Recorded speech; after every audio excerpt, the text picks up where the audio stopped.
बुलढाणा विधानसभा मतदारसंघामध्ये मतदार यादीमध्ये मोठा घोळ झाल्याचा आरोप ठाकरे सेनेच्या प्रवक्त्या आणि पराभूत उमेदवार जयश्री शेळके यांनी केलाय।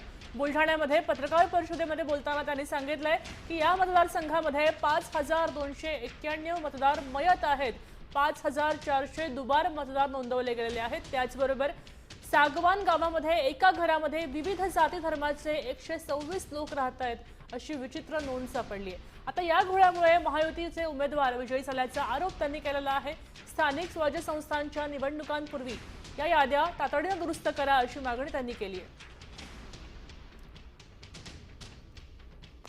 बुलढाणा विधानसभा मतदारसंघामध्येही मोठ्या प्रमाणात मतांचा घोळ करून आणि बोगस मतदानावरच महायुतीचे उमेदवाराचा निसटता विजय झालाय। जेव्हा मतदार यादीचा पूर्ण अभ्यास केला त्यावेळी असं लक्षात आलंय की बुलढाणा विधानसभा मतदारसंघामध्ये जवळपास मयत मतदारांची संख्या ही 5291 आहे।